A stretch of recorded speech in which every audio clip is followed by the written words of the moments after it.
Ça va? Ouais, ça. Pierre, ce soir, il manque pas grand-chose pour que Bourg-en-Bresse fasse quelque chose ici, non? Oui, j'ai un peu l'impression d'entendre ça tout le week-end, mais il manque pas grand-chose, c'est vrai. Il manque pas grand-chose. C'est vrai que on sort de là, de ce match la tête haute, parce que c'est une très grosse équipe. Voilà, Carca est troisième, second voire premier selon le résultat de Narbonne, je crois, c'est ça? Ouais, mais ils ont pas. Narbonne ramène un point de bonus. Donc, Ah, ok. A priori. Donc voilà, on fait jeu égal entre guillemets en termes de contenu, en termes de score non, mais en termes de contenu, voilà. Donc c'est encourageant, mais en même temps décourageant parce que ça arrive tout le week-end. Oui. Donc je pense que la coupure va faire du bien. Voilà, faut qu'on garde cette exigence et voilà, ce qu'on se dit c'est que ça va finir par payer parce qu'on est voilà, on est valeureux, on a de la qualité, donc ça va finir par payer, j'en suis convaincu. Alors, ce soir, est-ce que tu es partagé entre le point de être satisfait du point de bonus ramené ou plutôt déçu de la défaite? Ben, c'est ça, partager. Partager parce que avant le match, si jamais on me dit vous allez repartir pas à vide de Carca, je trouve que c'est une bonne opération. Maintenant, une fois que j'ai fait le match, je me dis qu'on aurait pu repartir avec plus. Peut-être un match nul, finalement, qui satisfait personne et à la fois tout le monde. Mais ouais, j'aurais bien aimé repartir avec 2 points plutôt qu'un, surtout que je pense qu'à la fin, tous les points vont compter. Donc, mais voilà, c'est vrai qu'on n'a pas à rougir de notre prestation. Et puis voilà, à titre personnel, ça m'a fait plaisir de retrouver Domenech. Et voilà, je me suis régalé de jouer contre mes copains, c'est toujours sympa. Comment tu expliques que Bourg-en-Bresse, en première mi-temps, au niveau de la conquête, est en grande difficulté? Et on va dire sur la dernière demi-heure, voire la seconde période, vraiment, j'allais dire, ça devient votre point fort. Ouais. Ça s'explique, ça s'il te plaît. Bah, je dirais qu'il y a 2 choses. Je dirais qu'il y a l'adaptation. Oui. Voilà, on a su voilà, écouter les coachs à la mi-temps et s'adapter. Et peut-être, pour ne pas dénigrer le travail des prépas physiques de qui que ce soit, mais je pense que physiquement, c'est une de nos qualités. On a eu du mal en début de saison, mais aujourd'hui, on a un second souffle, on travaille pour ça, parce qu'on avait un trou à la 60e justement, 50e, 60e, on avait des trous, et on a travaillé en ce sens, donc on a moins de trous, donc on arrive à être de nouveau reconquérant en fin de match, et ce qui nous fait échouer sur cette dernière action à 5 mètres de la ligne, 5-10 mètres de la ligne. Ouais, je pense qu'il y a ça aussi, on a travaillé en ce sens, et ça finit par payer, physiquement je pense. D'accord. Sur la 13e journée, Bourg-en-Bresse est avant-dernier, Oui. il n'est pas forcément à sa place. Comment le moral des troupes? Ben, étrangement bien parce que humainement il y a une super entente et parce que le contenu y est, c'est-à-dire que de plus en plus entre le début de saison, vraiment les matchs étaient un petit peu, à part celui de Carca, le tout premier, mais les matchs étaient un peu brouillons, là on sent qu'on joue au rugby, peut-être un peu trop même. Mais voilà, donc à partir du moment où on a le contenu, à partir du moment où on a des résultats encourageants, ça permet de garder la tête haute. Et puis voilà, je pense que c'est un tout. C'est une terre de rugby. Voilà, on est avant-dernier et la semaine dernière contre Bourgoin, il y avait 5600 personnes au stade. Donc les gens continuent à y croire, nous on continue et voilà. Et je pense que c'est en continuant et surtout en ne baissant pas les bras qu'on va finir par remonter petit à petit au classement et voilà, retrouver j'espère, une position un peu plus qui sera la nôtre. Qu'est-ce qui s'est passé sur les dernières mêlées? C'était un peu confus. C'est des mêlées. Si je fais son côté, je pense que tout le monde triche et il finit par en choisir un. Vraiment, les mêlées, c'est tellement compliqué à arbitrer, tellement compliqué à faire. Là, notre pilier prend le carton, je lui dis mais mêlée, c'est à 8. Ne te mets pas la tête au fond du seau, voilà, mais c'est très compliqué, les piliers ils ont un travail monstre et surtout c'est ingrat parce que quand on gagne une mêlée, c'est les 8 qui sont contents, quand on en perd une, c'est un gaucher ou un droitier qui est pénalisé. Donc honnêtement, je vais pas m'amuser à dire ce qui s'est passé, voilà, je pense que un coup on a été dominateur et voilà, et là celle-ci, peut-être qu'on va un peu trop là, il faudrait que je revoie les images, en plus je suis de l'autre côté donc je vais pas m'aventurer à dire à qui c'est la faute, mais voilà, c'est les mêlées, c'est dur, c'est compliqué, Carca a une grosse mêlée, on a une grosse mêlée. Et la dernière, elle est pour Carca et bravo, ça leur permet de gagner. C'est pas une faute de la 3e ligue? Je crois pas. Je crois pas en tout cas. C'est rare qu'on soit sifflé. Des fautes on en fait, mais on est rarement pris. Merci Pierre. Merci beaucoup. Merci, il y a un bon retour. Bon courage. Merci. Des fautes qui permettent aux équipes adverses de revenir dans le match. J'ai le souvenir, là, ça me revient, mais où on est à 17-10, on vient de prendre 3 points, on tape le coup d'envoi, on défend bien chez eux, ils veulent relancer, on défend bien. On se fait pénaliser, on retourne dans notre camp, touche, il me semble qu'on reprend peut-être une pénalité derrière. Donc on n'arrive pas en fait à renverser la pression quand on commence un peu à avoir la tête sous l'eau, on n'arrive pas vraiment à la ressortir de suite et je pense qu'il faut qu'aussi qu'on travaille sur ça, sur notre précision, sur peut-être sur les moments un peu plus faibles, réussir à se poser, à remettre les choses dans l'ordre et à repartir de l'avant.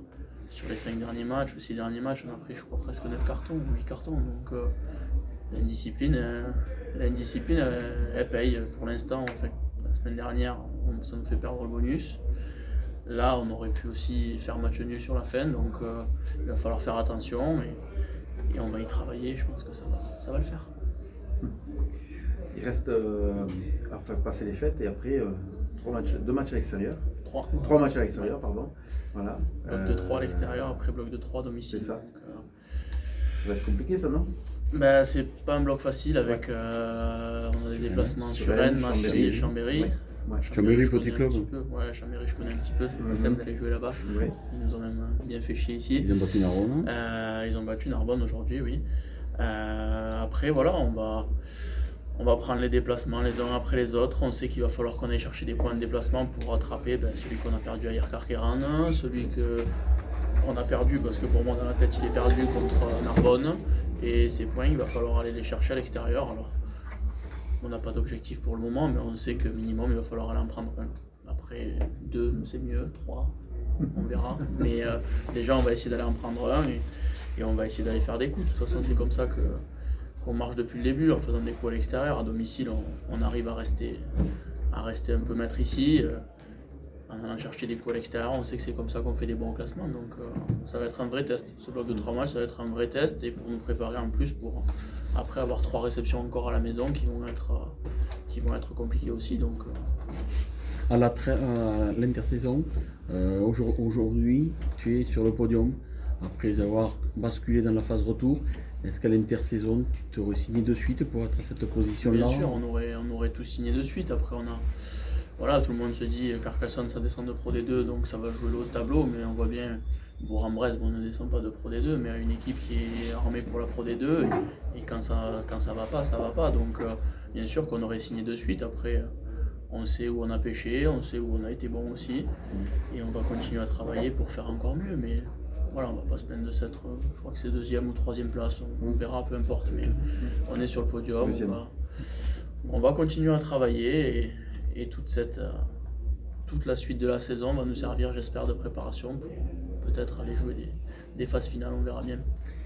Personnellement, je sais que tu n'étais pas très satisfait de ce début de saison pour toi. Est-ce que maintenant, avec ce match notamment où tu as joué première et seconde période, tu te retrouves, tu te reconnais, ça y est, tu y es? Oui, enfin pas satisfait, voilà, on est toujours frustré, tout le monde, chaque joueur qui aimerait jouer toujours plus, faire 90 minutes même, mais voilà, après j'ai raté aucun match depuis le début de la saison, donc je suis très content de ça, de la place que je peux avoir aussi dans l'équipe.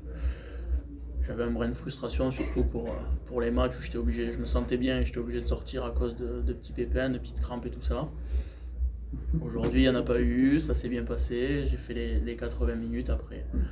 Après voilà, l'essentiel c'est surtout que le groupe vive bien. Après, chacun trouve sa place, voilà, on prend les minutes qu'on a à prendre, il faut juste qu'on soit, quand on est sur le terrain, qu'on soit très bon. Mais avec une bonne gestion quand même des coups de pied, tout ça. Oui, après voilà, je me retrouve un petit peu, je reprends un peu mes repères aussi, parce qu'en 8 ça faisait...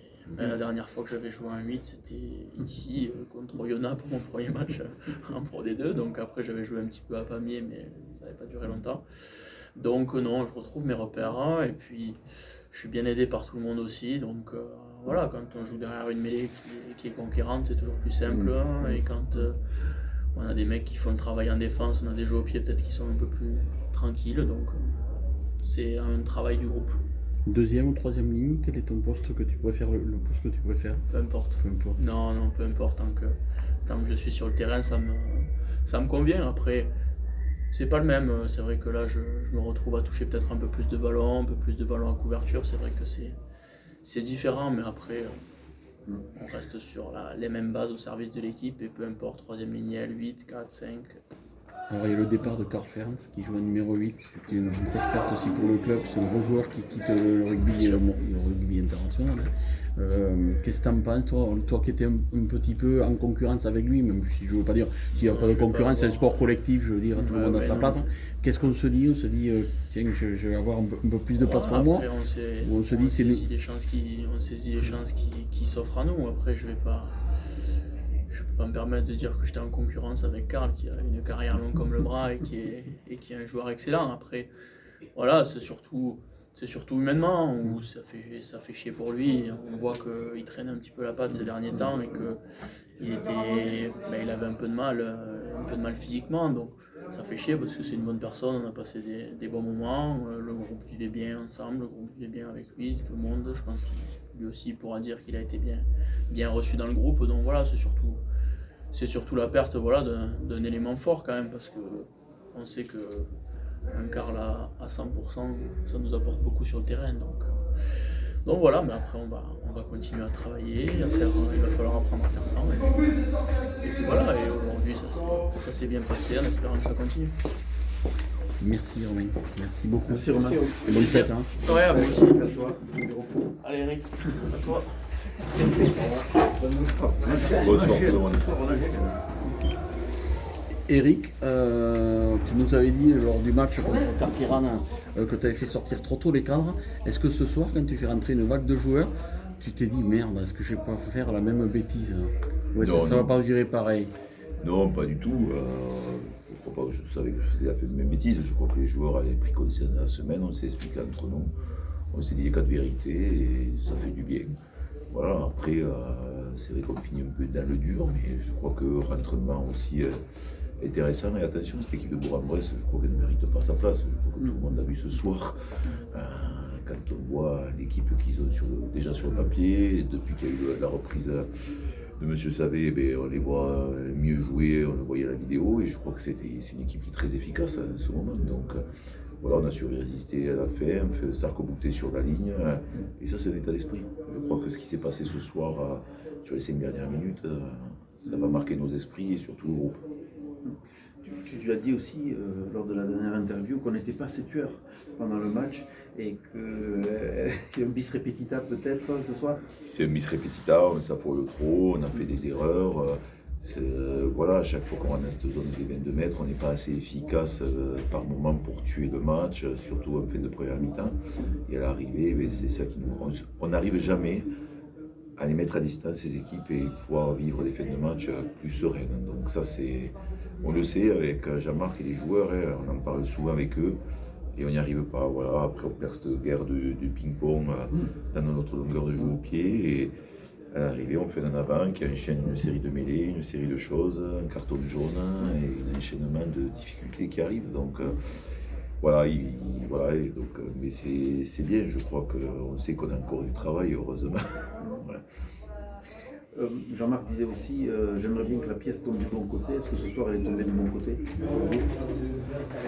Oui, la pièce est tombée du bon côté et j'en suis content parce qu'il faut savoir gagner ces matchs. Et je crois que dans la saison, ces 4 points nous feront du bien. Et je crois qu'on avait aussi besoin. On a eu un mois de décembre pas facile, voilà, avec tous les matchs qui se sont enchaînés. Et voilà, les joueurs sont un peu fatigués aussi. Donc voilà, ces 15 prochains jours vont faire le plus grand bien pour se régénérer, penser à leur famille surtout, et passer du temps avec eux, parce que je crois que c'est ce qui est le plus important dans la vie, passer du temps avec ses proches. Toi qui es un spécialiste de la mêlée, qu'est-ce que tu penses de ces dernières mêlées qui se sont jouées sous nos poteaux, avec une fois sanction d'un côté, une fois de l'autre? Je dirais que M. Boussac a arbitré comme il nous a arbitré contre Suresnes. Je rappellerai à tout le monde que contre Suresnes, c'est lui qui nous a arbitré. On avait enchaîné la même chose, c'était nous qui avions choisi une mêlée, 2 mêlées, il nous avait récompensé, la 3e c'est contre nous, c'est ceux qui passaient ce soir. Donc c'est un arbitrage logique, et je crois que sur la dernière, le droitier est en travers, ça se voit, les joueurs font l'effort et c'est eux qui sont à la faute. voilà, après les arbitres, on s'adapte aussi à eux, au mêlée. Quand on a l'occasion, ça nous a servi de leçon à nous contre Suresnes, ça nous a permis de travailler pour la suite. Et voilà, ça tombe de notre côté ce soir, et tant mieux, les joueurs ont fait l'effort parce que ce soir, j'ai demandé à Dédé de jouer à droite et c'est pas simple pour Dédé de passer à droite. C'est mon couteau suisse, mais bon, Dédé, on l'adore. Alors tu disais que tu ferais un point au mois de décembre, un peu premier bilan. Tu as toujours repoussé ce bilan-là. Alors aujourd'hui, au mois de décembre, quel est le bilan que tu fais de votre première phase, de la phase aller, et en ayant 2 matchs de plus sur cette phase de retour? Je dirais quand on a commencé avec Jean-Marc le 14 juin, ça fait exactement 6 mois, mais on ne savait pas où on allait, on ne se connaissait pas déjà, Jean-Marc et moi, le groupe non plus on ne nous connaissait pas, on a mis beaucoup de choses en place. Je crois que durant ces 6 mois, on a mis des bonnes fondations pour ce groupe, pour le club, pour l'avenir. Voilà, on a monté les premiers murs tous ensemble et maintenant on va essayer de continuer pour essayer d'arriver à être dans ce top 6 que tout le monde espère. On verra la place, après ça c'est un détail parce que les phases finales, qu'on finisse finalement, on a déjà vu des équipes qui ont fini 6e et qui ont été championnes. Je pense à Castres, il n'y a pas si longtemps que ça. Voilà, je crois que voilà, les objectifs vont être maintenant clairs. On va essayer d'être dans ce top 6 à la fin de la saison et après on verra. C'est des matchs à coupe rien, c'est un match, donc on ne sait pas ce qui se passera à ce moment-là. Mais je crois que maintenant, on voit des meilleures choses dans notre jeu, on voit des choses qui sont intéressantes. Et nous, on a pu faire une bonne. Moi qui connais bien ce championnat, voilà, on a un groupe pour être dans ce top 6. On est allé se chercher sur les 14 premières confrontations. À nous d'y rester, on aura un mois de janvier difficile avec 3 déplacements. Donc mais il faudra aller gratter quelques points par-ci par-là, comme l'a fait ce soir Bourg-en-Bresse, un point. C'est comme ça qu'on construira d'être dans le top 6 à la fin. Lucas, 2 essais ce soir, c'est la première fois que ça t'arrive ou c'est déjà arrivé dans ta carrière en pro? Non, c'est la première Chez les fois. seniors, c'est la première fois. Ouais, c'est la première fois. Personnellement, je suis très content déjà d'avoir confiance d'être titulaire. Après, bien sûr, ouais, c'est la première fois que j'ai marqué 12 essais. Et voilà, je suis très content. C'est la première fois de ta carrière? Oui, Hein avec, Même avec les pros ou en Georgie, équipe de oui, jeunes? j'ai marqué Oui. 2-3, mais en France, c'est la première fois. Alors c'est quoi? C'est la récompense? C'est toi qui conclus ou parce que tu te détaches quand même pour les marquer? C'est plutôt collectif, on a bien travaillé dans les moules. Voilà, c'est pas comme moi, on fait le ballon porté. Moi, c'est moi qui contrôle derrière et voilà, c'est plutôt collectif. Elle a été compliquée cette victoire aujourd'hui? Oui, c'était compliqué parce que depuis le début, c'était point sur point. Et après, les remplaçants, ils ont fait gros boulot, je pense, parce qu'ils ont bien défendu quand même. Voilà, c'était dur. Hein. Toi, tu es satisfait de ta prestation ce soir, personnellement? Oui, bien sûr. Ouais. Ouais. D'accord. Des petits soucis des soins? Non, Tu étais blessé? je saurais, c'était. J'avais il y a 2-3 mois déjà, j'avais un problème sur l'épaule à côté gauche. D'accord. Là, j'ai pété un 3e. Et quand j'ai vu les médecins, ils m'ont dit t'as sauvé. Donc voilà, c'est pas un chromio, je suis bien. D'accord. En plus, on a le temps de vacances, 3-4 semaines, voilà, ça va aller. Donc plus de peur que de mal. C'est ça? Je suis bien. Allez, Comme ça impeccable. En tout cas, merci d'avoir fait l'effort. Merci beaucoup. Bonnes vacances à vous deux. Merci beaucoup. Merci. Bonne fête à tout le monde. Profitez des vôtres surtout, c'est le plus important dans la